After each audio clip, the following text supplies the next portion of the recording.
வணக்கம். ஆகாஷ்வாணி புதுச்சேரி செய்திச் சுருக்கம் வாசிப்பவர் வாசுகி சந்திரசேகரன். குடியரசு தினம் நாளை கொண்டாடப்படும் வேளையில் நமது அரசியலமைப்பு சட்டம் ஜனவரி 26ஆம் தேதி அமல்படுத்தப்பட்டதையும் இச்சட்டத்தை உருவாக்கியவர்களையும் நினைவு கூற வேண்டிய சந்தர்ப்பம் இது என்று பிரதமர் திரு நரேந்திர மோடி கூறியுள்ளார்.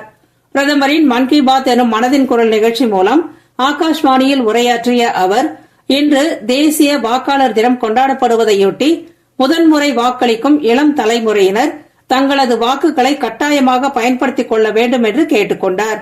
உலகின் 3வது மிகப்பெரிய ஸ்டார்ட் அப் சூழல் நாட்டில் உருவாகி உள்ளதாகவும், செயற்கை நுண்ணறிவு, அணுசக்தி ஆற்றல், குறைக்கடத்திகள், இடப்பெயர்வு, பசுமை ஹைட்ரஜன், உயிரி தொழில்நுட்பம் ஆகிய துறைகளில் இளைஞர்கள் பங்கேற்க வேண்டும் என்றும் பிரதமர் தமது மன் கி பாத் உரையில் கோரியுள்ளார்.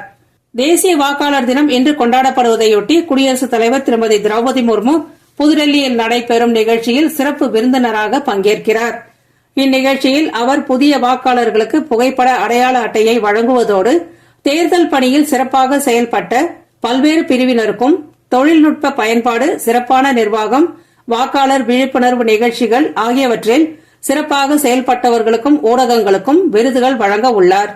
இவ்விழாவில் மத்திய சட்டம் மற்றும் நீதித்துறை இணை அமைச்சர் திரு அர்ஜுன் ராம் மேக்வால் பங்கேற்கிறார். காரைக்காலுக்கு 2 நாள் பயணமாக வந்துள்ள மத்திய தொழிலாளர் வேலைவாய்ப்பு மற்றும் விளையாட்டுத்துறை அமைச்சர் டாக்டர் மன்சுக் மாண்டவியா இன்று காலை சைக்கிள் பேரணியில் கலந்து கொண்டார். தொடர்ந்து காரைக்கால் விளையாட்டு மைதானத்தில் மத்திய அரசின் 9 கோடியே 50 லட்சம் ரூபாய் மதிப்பிலான செயற்கை இழை ஓடுகள பாதைக்கான அடிக்கல் நாட்டு விழாவிலும் பங்கேற்றார். நிகழ்ச்சியில் துணைநிலை ஆளுநர் திரு கைலாஷ்நாதன், அமைச்சர்கள் திரு நமச்சிவாயம், திரு திருமுருகன் உள்ளிட்டோர் கலந்து கொண்டனர். இத்துடன் இந்த செய்திச் சுருக்கம் நிறைவு பெறுகிறது.